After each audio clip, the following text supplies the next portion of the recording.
Hey everybody, this is Will Scott, and you're watching the new episode of Graveyard Cars. Whoa! What? Mother, shut up.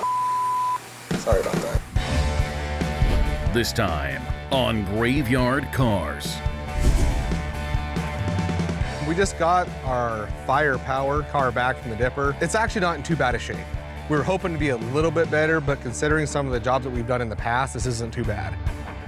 The firepower Cuda returns from the dipper. Probably end up being one of the most talked about cars we've ever done in the history of Graveyard Cars. So Mark and Will develop a plan of attack to get this beast through bodywork in as little time as possible. Alyssa learns the vital need for organization in the parts room to keep the graveyard wheels turning. That's the prime, that's the Pink Panther right there. But when she tries to help the crew get the firepower Cuda through bodywork, What thing I can do to help you with this car? Yes, as soon as the coffees are done. Serious? Will does his best to subvert her efforts. Finally, the ghouls team up with some new Hellcat owners and head out to the dyno to see how a stock Survivor 69 Daytona compares to this modern marvel of Mopar. What I would like to know is the horsepower to weight ratio. On this episode of Graveyard Cars. They're coming to get you, Barbara. It has been established that the buried dead are coming back to life. I'm Mark Warman, and together we bring dead muscle cars back to life, to exactly the way they were on the day they were born.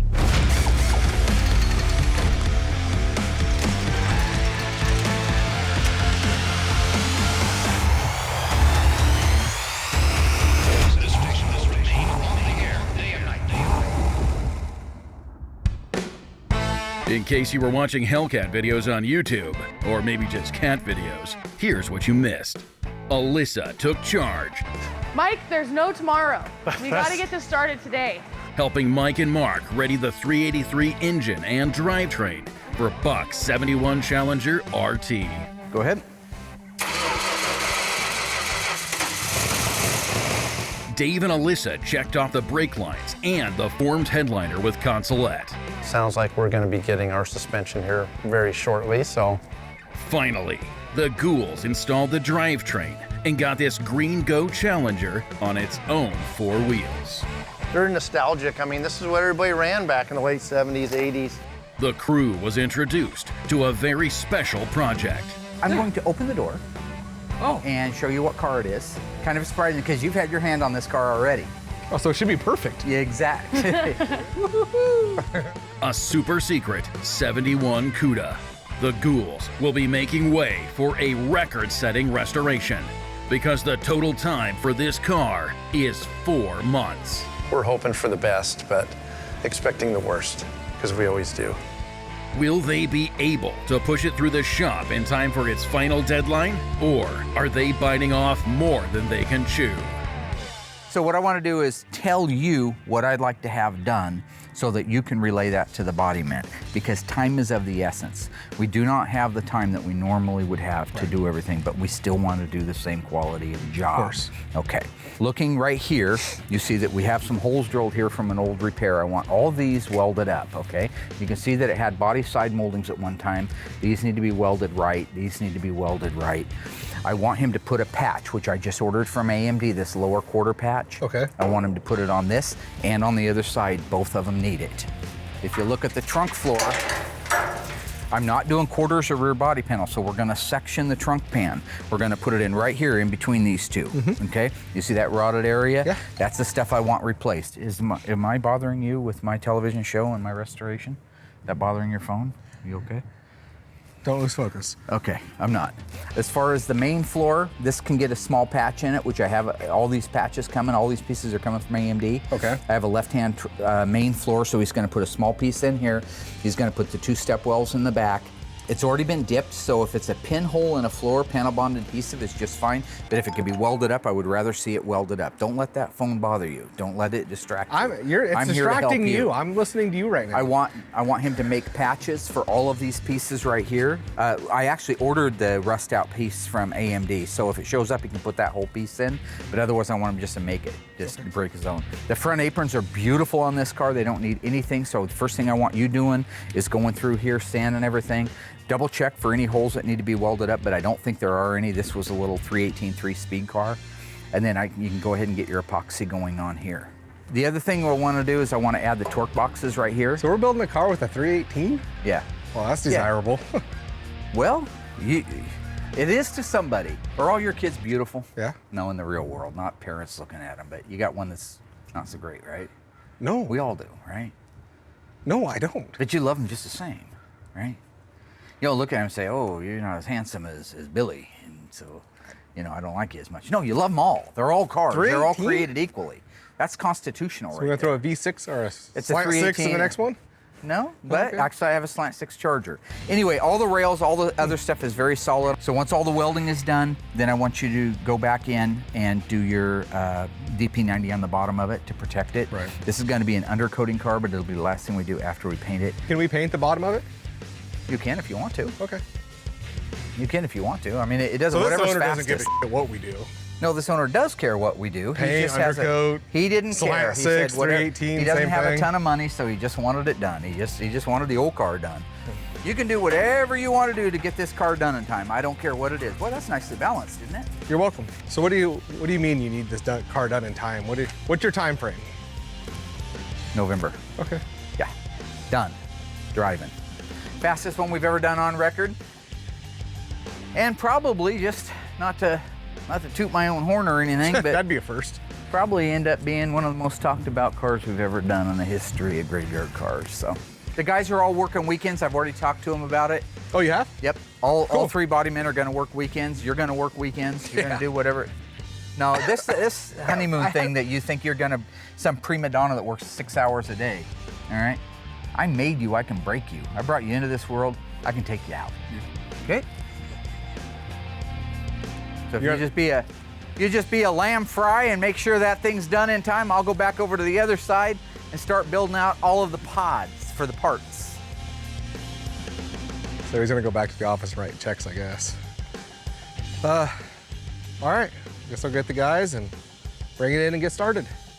While Will gets ready to tackle the firepower Cuda, Mark meets Alyssa upstairs to go over his newly organized parts room. I'm gonna show you what your father's been doing up here, sweating, all right? Mike. I am gonna show you around. I think it's important that you see what I've been doing and why I've been doing it. Well, I understand why. Someday this This makes your great job a lot big easier. mass, this big snowball rolling down the hill and getting bigger all the time is gonna land on your doorstep. It'd be nice to know how to do it, wouldn't it? Okay. All right. If you remember when you came up here, there was crate and pallet after crate and pallet, stuff full of stuff from all over the place. Yeah. That's when you left, because No. that was no fun. Incorrect. All right. We've got it reduced down to these bins. So what I'm doing right Wow. now is the final. I'm going through and saying, yes, I need these in the engine shop. I need these downstairs. Okay. Just kind of going through it. But that's all that's left of the unknowns. Okay. You go over to these shelves now. We put them together by engine, transmission, rear end, interior, glass. So now, Okay. instead of the way it was in the past, this is the only used stuff that we have on this premises. Okay. So if Dave is looking, let's say Dave is looking for a sway bar for a 69 Super B, all right? Not that he would, because I build all the suspensions, but say that he was. He comes over here, every sway bar on the premises at 3654 Catherine is on that shelf. So he walks Awesome. up. Here's one right here. He grabs it and goes. Or he comes up here. He needs one for a 66 Charger. He comes up here. Well, there's one for that too. Okay. He comes up here and he wants one for a Dodge Monaco from 1984. There isn't one. He goes back downstairs and orders it. Where in the past he'd start there, work his way down, around, in and out, lift up stuff, put it back down again, then go into the first room, then go into the second room, then dig through all those because nothing was organized. He can walk up here, got it, go. That's the name of the game in the organization. If we're gonna start putting 12, 14, 16 cars a year out, every minute is valuable. These are all the used engines that we have. Other than that, Tony's got one here that he's storing, a 68 426 Hemi. Another engine that a guy bought, this is an unstamped engine, no date codes on it, kind of like a warranty block type thing. So when you have a car missing the original engine, Yeah. got a 70 Super B 446 pack, 4-speed engine, a Super Track pack, FC7, white top, white interior, console shift. When you have that and it's missing the original engine, gone. You have two choices. a date-coded correct one, but it would have a VIN number off another car on it, but it'd still be dated correctly for the car. Like we've talked about on or some cars. one that has no stampings on it, an over-the-counter block with the right date code and no VIN. So why does it have That's the best. That's the creme de la creme. That's the Chachi loves Joni, and they're doing weird crap in the back of Fonzie's motorcycle. So how does that happen though? Because that engine could have been a warranty engine that they had in stock and never put in a car. They Those made cars it and they blew were up waiting when they for were a brand car. new. Okay. They could be 2 months old and some guy goes out and misses a shift and he blows the engine up. So they had those on the shelf waiting to go into cars. If it never got sold, it's new old stock. That's the prime. That's the Pink Panther right there.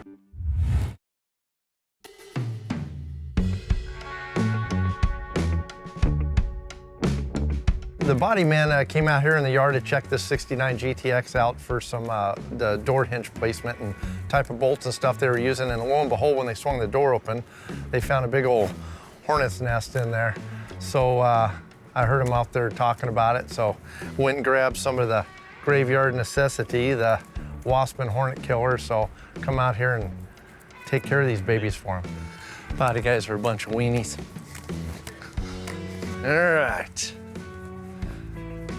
Just for your information, I'm going that way, so always expecting something bad to happen when you spray a nest that big, especially there's got to be 50 or 60 of them in there, it looks like. So we'll just shoot them up real good and take off running if we have to. So, oh yeah. Oh, look at them dropping like flies. That's some good stuff, man. They didn't even come out of there. Yeah, definitely, I think this would be a perfect job for Alyssa. She could just come around here and just kind of keep all the cars cleaned out of wasp and hornets. I think that would be perfect for her. That's definitely an HR job, so I'll have to take that up with her at our next meeting, so. Hey, that was pretty easy. What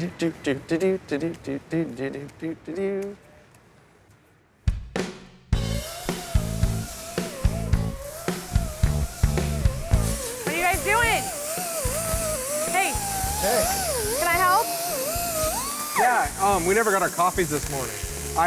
No, seriously, we There was didn't. no list. The list is on there. It's not up there. Look.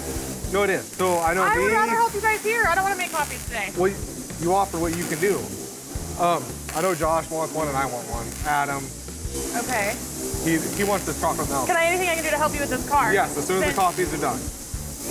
Serious? You're really gonna make me do this whole little song and dance today? Yeah. First it was dressing me up, now it's having to make coffee. Yeah, but I really need the coffee. I didn't need you to. I'll be back. I'll be back here for coffee. Yeah, so I went up and asked Will if I could help him on this car, and he told me not until I make him a coffee, which that's Will for you. Like, I can never, helping him out isn't enough. I always gotta go and do some stupid task beforehand to prove that I, like, deserve to help. Stupid. Okay. Here you go. Where's the lid? We're out of lid. Was that so hard? Oh my gosh. Okay, so you ready to help? Yes. Okay. Safety glasses. Okay, I'm ready. This area through here, looking like this. So you kind of, yeah, you're gonna have to. This is how you've been working this close to George? Yes. See all this? So you really got to get up in here. While he was there? Do what you got to do. So this whole area. George, I'm right behind you, okay? Okay. So he knows. Okay, so. Yeah, you got to get in there. Okay. Well, you got to kind of hold it like that. There you go. Yeah, I think this is good. A, I got a coffee out of it, which was nice. B, she's doing my job for me. And C, she's got George bent over in the car, which looks quite funny. So I really didn't think it was gonna work this well. I just kind of thought, hey, this would be kind of funny. But it's working good. I just needed her to get more of a lean over George. And then I think we'll be set.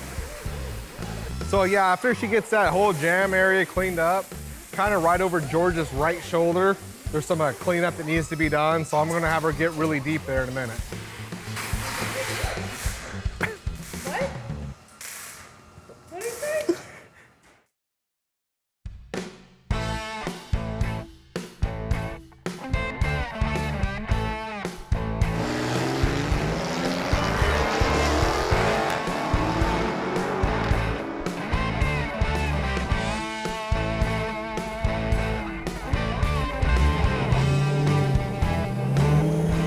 gentlemen, thank you How you for doing? coming out. What was your name? Michael. My name is Michael Juden. Me and my father, Mike, are the owner of the 2016 Hellcat. Mark Warman. Nice to meet you. Melissa. Mike and Nice to meet Michael. you. Yeah. Jeff. And Jeff, Big Jeff. All right, my daughter Alyssa. Guys. Hi. Oh, nice, nice. Yeah, we got it from that- Summers. Yeah, buddy of mine, Chuck Summers. Yeah. Yeah, my dad, he wasn't planning on getting it, but you know how it is. You go to look at a car and you end up buying Don't go to the grocery store hungry because you're gonna come home with a Hellcat. Right. Ever since I've been growing up, my dad's always talked about getting a muscle car. He mainly wanted a 70s Cuda, possibly a Challenger, but they were always way too expensive. I was out of town working in Detroit, and he called me on my cell phone and left me a message and said, "Son, I think I bought a Hellcat." Wow, that's a good-looking machine. I like the hood. Thank you. I don't know if you know it, but this is very AAR Cuda style. Oh, See that? real nice. That's the one that started it right there. Yep. Just a little note there for you. Oh, okay. yeah. Next time you're riding around like everything's everything, just remember, AAR started it. Yeah, very cool. Is that the B5 Blue? Yep. That would be it. Nice. Paddle shifter? Yep. Basically, this is automatic, and then you have to shift it over to the left to enter manual mode with the paddle shifters. But you could just drive it with this. Yeah. Yeah. Just okay. automatic, normal. All right. Girls like automatics. So we're thinking I want to do a little comparing with some old school. That's one of the few cars on the lot that run too. Is what it is. Most of them are pretty dead by the time they get here. But that's a nice, clean, original, old, kind of almost a survivor car. Got a ton of miles on it. The guy bought it brand new. 375 horsepower, rated 440 Magnum in '69. I thought it'd be cool. Take these up to the Marcola Way Station. Drive them across the deck. See what that one's real, true, live weight is with nobody in it. Same thing for this. Yeah. Then go over to a place in Eugene that does dynos. Okay. Has a dynamometer. Yeah. Take that over, do a dyno on it. Take that over, do a dyno on it. And then do a comparison. Just mostly, we already know that car will blow the doors off the Daytona. There's no, it's not a mystery. Yeah. Scooby-Doo ain't gonna come out and solve it. We already know the answer. What I would like to know is the horsepower to weight ratio. Okay. I want to know exactly how that plays because dragsters, race guys, that's one of their big things. Horsepower to weight, horsepower to weight. Yep. Sound good? We'll meet you out You there. ready to rock? Oh, yeah. Ready to do this Born. thing? I thought I'd take just a second and catch everybody up on Operation Firepower. That's our 71 Barracuda. Since it got back from the dipper, we've really been burning on this thing. So I've got all of the under hood stuff done. There were a few holes that needed to be welded up. There were some dents in there that needed to be repaired. This is all your inner apron area, core support, upper cowl panel. All that's done and now setting in epoxy, all right? We're putting in sections of floor. It was a really nice car. And so, yes, if it was a customer's car, something I was doing for a client, I probably would have I would have had more time, number one. I would have had more budget, number two. And we'd have put complete floor pans in it. In this case, we have no time, we have no budget, and the rest of the floor surrounding the area where we're putting the patches was perfectly fine. So this is kind of a bit of old school how we're getting to our finish line with this one. Once he's finished with that, he'll put the rear stepwell pan in, that's down here. Right now he's putting this main section in, which is the front half of the right floor pan. Now one thing that's cool is with Auto Metal Direct, you can get just one half of the floor, left half, the right half, or the whole thing is one thing. I knew that was a bad idea. Is it burning Yeah, through? it's blistering the undercoating. Mark gets in these modes where he's like 100 miles an hour, which is awesome. Problem being is he wanted these undercoated with the spray and seam sealer now. Not tomorrow, now, because there's no tomorrow, it needs to be done now. So now, as opposed to being ahead of everything, we have to go back and fix that because he needed it done now. So sometimes he gets a little overly excited, and now we're already just a few days into this project, and we're going back. Getting ready to order lunch. You want me to get you some French fries and a wah shake? What are you crying about, man? Get your job done. I'm a businessman. This is what I do. This is why you sit in the office. Well, what does that hurt?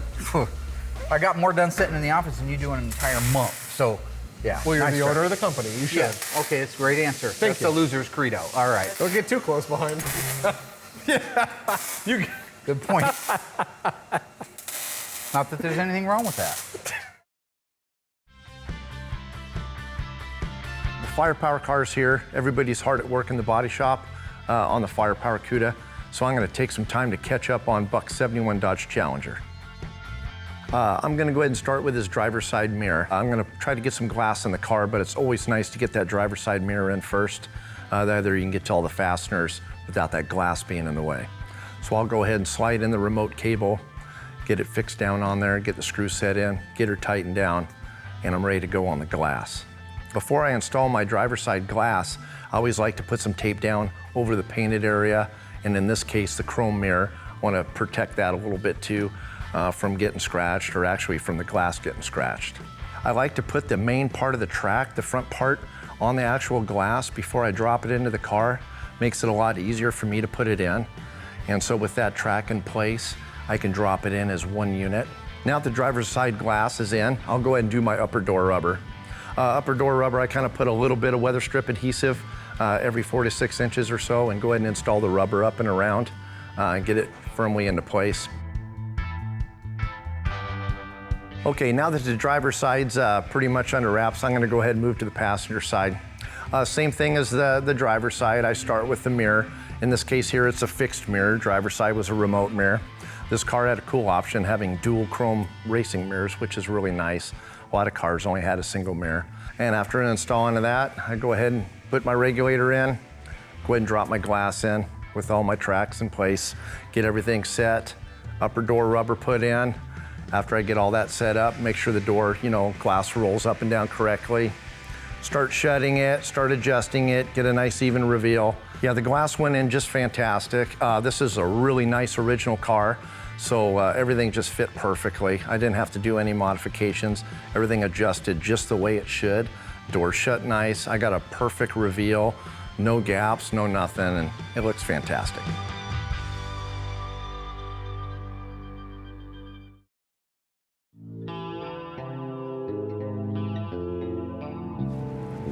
Will. What's happening? Hey. So I just talked to Dave, and he said something about killing wasps. Okay, that makes sense. I didn't think it made sense either. No, I said it makes sense. How does it make sense? Human resources.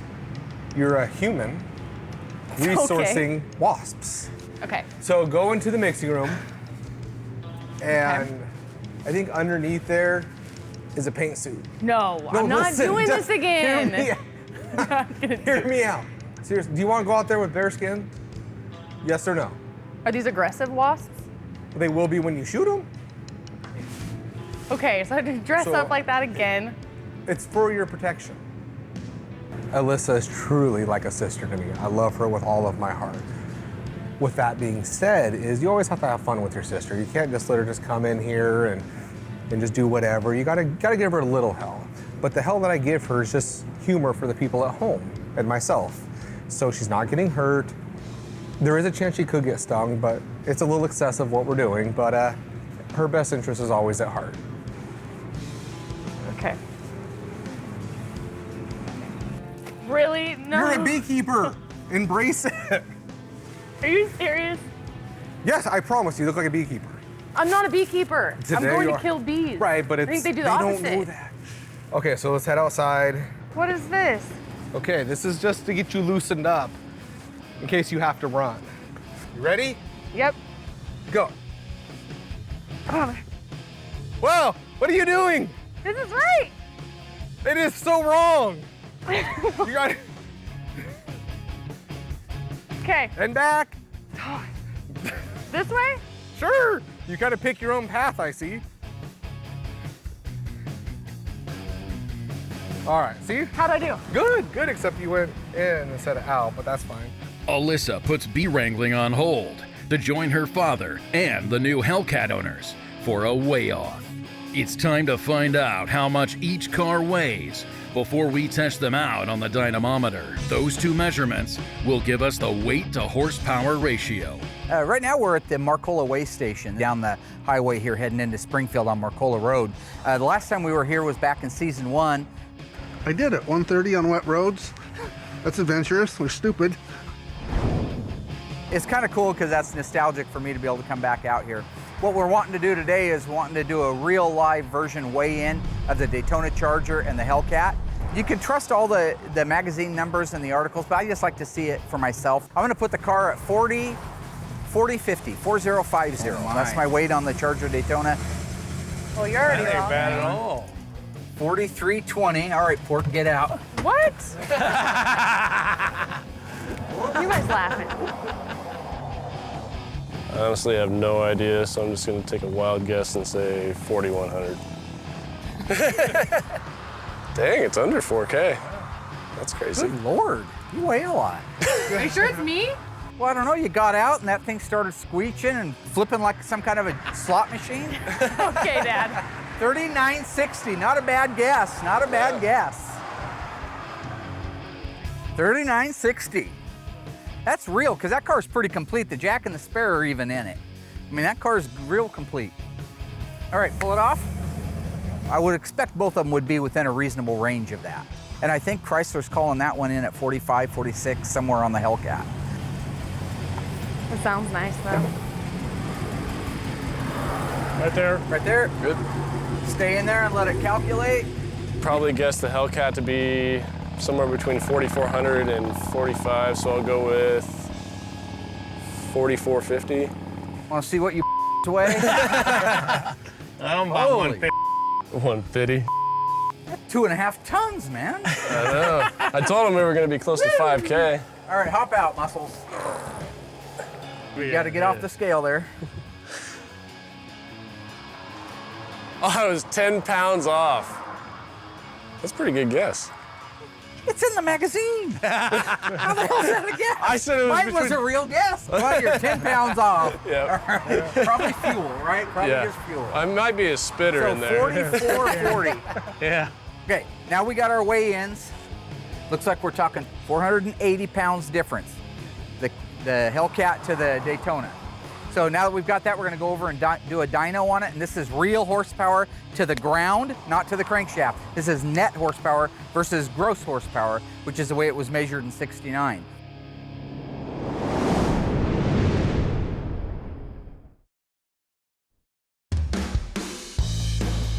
All right, we're working on our 71 Dodge Challenger door. I learned something new today with the regulators. A lot of the 70 stuff is 70 specific. They just kind of did that on the Cudas and the Challengers. I mean, it's pretty self-explanatory. I mean, if you've been around the cars. Today I found out that the 71 door frame, the actual inside of the door frame, is different than a 1970. You can see this has got a really small slot on it here. So when this gear comes up, when the window's going down, see how it stops right there, and it's got plenty of room in that opening. On the 70 regulators, whenever this gear comes up, it would actually hit, the regulator would hit right on the edge of that. So the 70 door frame actually has a longer slot right here. It comes all the way out to here. So whenever that gear comes up, it's got plenty of room to rotate up into there. At first I thought, oh, I wonder if it's just a little bent and it's not coming up all the way. But it turns out that whenever I looked in and found a 1971 car out there that was all original, the 1971 regulator, the throw is actually different on the gear. So the gear doesn't come all the way up. It stops short, excepting, you know, this smaller hole, and so there's your problem. So I tried to put that 70 gear into a 71 small gap. That's where I ran into my problem. So swap the regulators out. As you can see, it works perfect now. So ready to finish her up.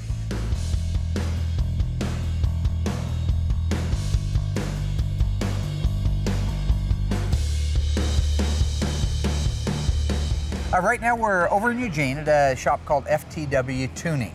They have the only dynamometer in town, so they have generously offered to test our horsepower on our Daytona Charger and our Hellcat Challenger. I have no idea what to expect. I do think the Hellcat's gonna blow the Daytona out of the water, so it's kind of a waste of our time, but it's cool that we're here.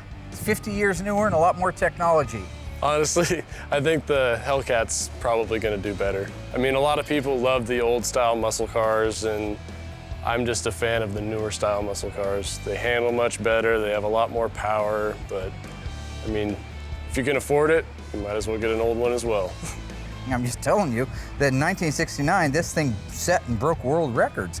And I respect the fact that Dodge is still continuing to be cool. Absolutely. Yeah. Hell's yes, I respect it. So the first one up on the dyno rack is going to be the Daytona Charger, rated at 375 brake horsepower. Now that was to the crankshaft. What we're going to measure is how many of those little ponies are making it down to the ground between the tire and the earth.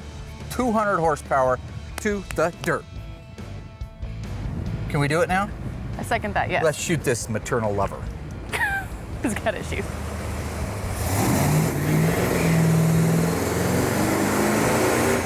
I'm not worried about anything going wrong. It's just I can't really run this car too hard. We're getting ready to start the restoration on it. Had him run on the safe side at 5,000 RPM because it is an older engine. I don't want to do anything crazy. So I did, it sounds really good and healthy, but it was putting out about 205, because my guess was 200. So I told him to take up a couple hundred more RPM, maybe to 54, 55, and see what it was going to put out. So that's what he's doing now.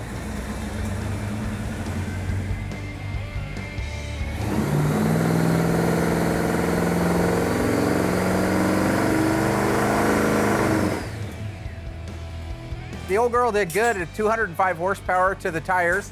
I mean, that's pretty good horsepower on an old car that's worn out, you know, that hasn't been restored yet. Might bring it over after we're done building the engine and see how it does, you know. But even at that, 205, that's very respectable for the day. That's to the ground, you know, that's not at the crankshaft. So it lost, according to the factory, about 175 horsepower between the crankshaft and the tires. So they're getting ready to take it down off of there and bring the Hellcat up and find out what it does to the tires. Find out if Dodge is telling the truth or not. This is actually kind of cool. I haven't been around a Hellcat up close, so just driving over here, the sound of it definitely is impressive. I mean, it's an all business engine. It's set up that way. It'll be interesting to see the difference. Our old car, the Daytona, it uses a fluid-driven torque converter that with RPMs and pressure, it locks up. This one has an electronic lockup converter, so the minute he goes into it, it's like driving a stick shift. There's no give, there's no play, there's no slip. So that's a huge advantage. But the fact that it's, you know, a high horsepower car, late model technology, it'll be interesting to see what it puts out in the way of horsepower to the tires.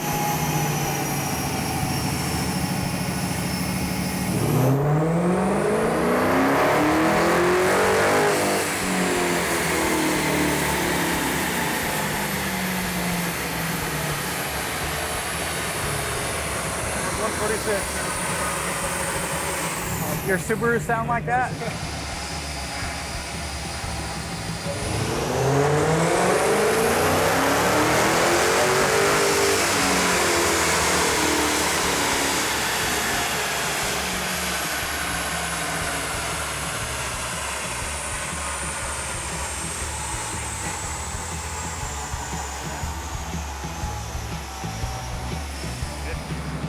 You gotta respect that car, or you're gonna be dead. Oh, you're gonna be dead. Yeah, I mean, that's just the whole thing. That thing's just a rocket. Oh, it's crazy.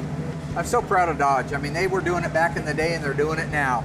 Oh, yeah. They always pulled out all the stops and came out with the Hemis and the six-packs and the Superbirds and Daytonas and the crazy graphics and air grabbers, pistol grips. I mean, they were always on the cutting edge.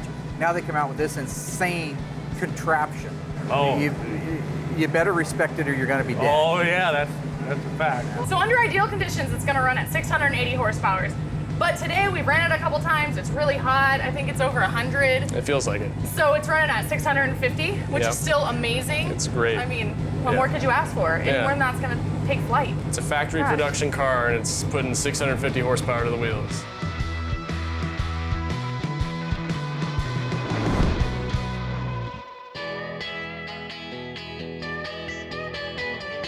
Even with the harsh deadline mark set for the firepower Cuda, the crew still has to make progress with other cars, including the iconic General Lee Charger.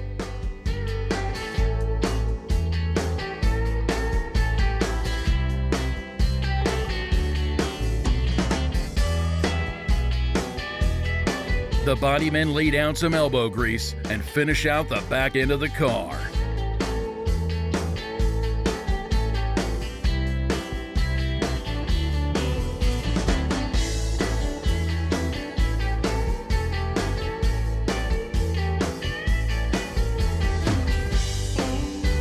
Well, okay, so there you have it, right? Yep. In a nutshell. Now, Yeah. I haven't done the math yet. I'll do that, and I'll send you an email. But my Okay. guess is... It's gonna take him that long. That was pretty Have cool. you ever had the throttle like that? No. Are you ever going to have the throttle like that? I might take it up to Woodburn. That'd be fun, huh? Yeah. Get some slicks for it. What are they supposed to turn off the showroom floor? Does anybody know what the ET is? I don't. I know a guy from SRT was saying if you put slicks on it, that it could run a 10.8. It's insane. Yeah. That's a fast quarter mile. That's a fast quarter mile. Well, it was a lot of fun. I really appreciate you guys bringing it out. I really do. Thank you for having us. You're Big Mike. Yeah. You're Michael. Yep. And father and son, Nice to meet you. I assume. Nice to And meet you. uncle. Nice, Yeah, nice. yeah. Yep. Nice to meet you too. Well, listen, I appreciate it. I got to get this whole thing put back in line before the owners see it's missing. You guys have a good, safe trip home, and I appreciate you coming down. You too. Thank you. All right, bye-bye. But looks like we came up on our deadline for Bodywork for the firepower car, and doesn't look like we're quite done yet. So I'm gonna go out there and see if the guys need any help, if there's any way that I can kind of help get the firepower project to Will. What's Hey, happening? what are you doing? Put away? Getting ready to go home? Almost. Oh, it's about that time, huh? Yeah, what do you want? I was just seeing what I can do to help out. I know that we're kind of behind over here, so We're behind? yeah. On what? Well, the firepower. But I mean, I know that's not in your No. department yet. We're Yeah, on I know we don't schedule. have- We're at 0 days. As long as I walk in tomorrow and have it, we're right on schedule. Which, looking like that might be a little iffy. So is there something I can do to help? Why is that looking good? My God, What part is there looks- something no, I I wanna can know what do part looks iffy. to help? Why Well, does it that car matter? is right on schedule. This backfired. You know, I I'm just gonna thought- go ask Josh if he needs any help because He's doing body work. Let him do his body work. You're what should I disrupting the do? flow. What should I do to help? Okay, so nobody has coffee. I already made coffee today. I'm not doing it again. Never got one. That's not a Our real shop job. is a hole. Then clean your workspace before you leave. No, if you actually got out on the other side of a broom, that would help. That's helping I us. do, but I sweep the engine room when I work in there. I never. Okay, now don't you're work coming in down here to work, so it's the same thing. Yeah. Okay. Fine. I'll sweep, but everything but your section. Oh, I don't have a section. My section's in the paint booth. Can't win. Okay, Josh. What can I do to help? You know, honestly, there's not much to do after, I mean, me and Ryan pretty much have it licked until we get it over to Will. So we're just finishing up this side here, the driver's side.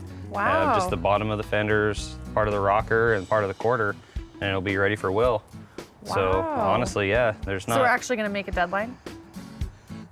Yeah, I hope so. Yeah. I was supposed to get this to Will a couple days ago. It's taken a little bit longer than we thought. But technically, today was the last day on the deadline.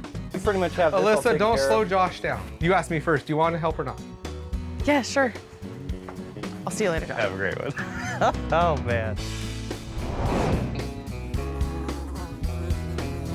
Oh, I see him. Okay, you got to spray. Oh yeah, see, you got one. Oh yeah, there you go, see? There's still more.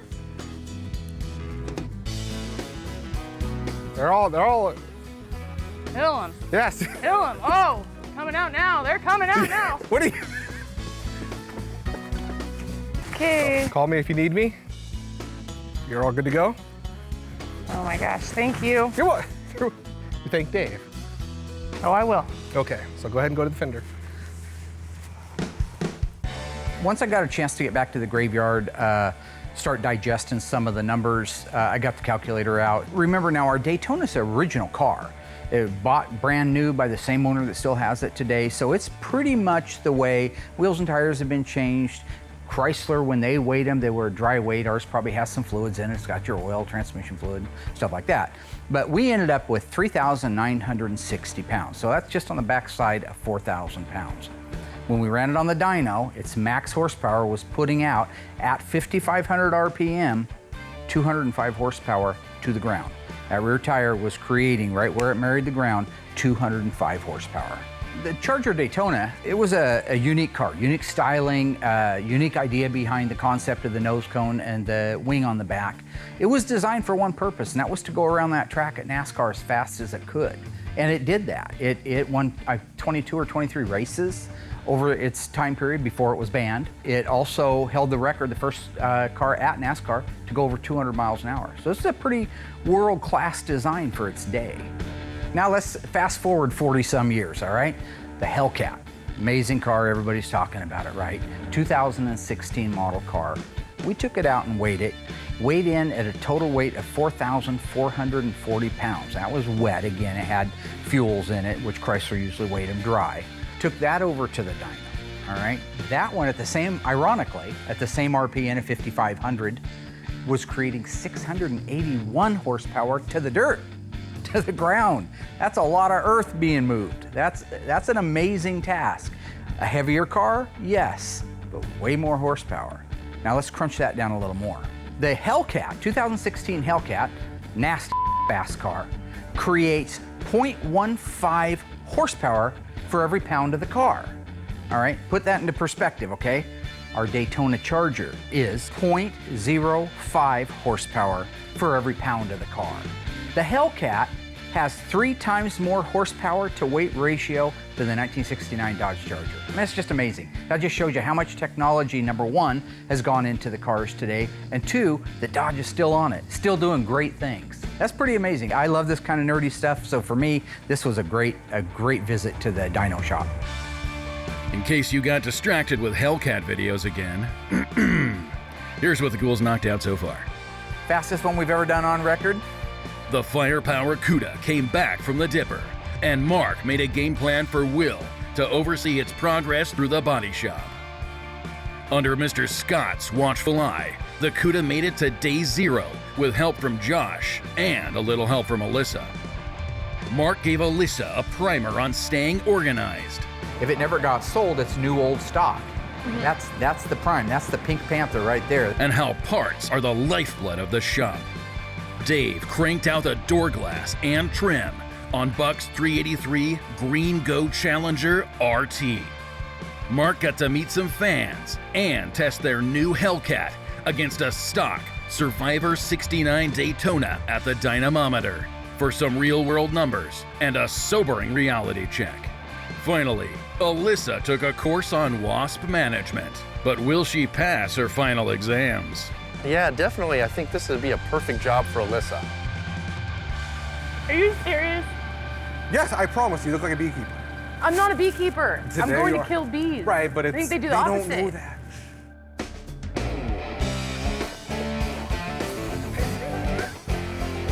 You're not washing the car. Get in there.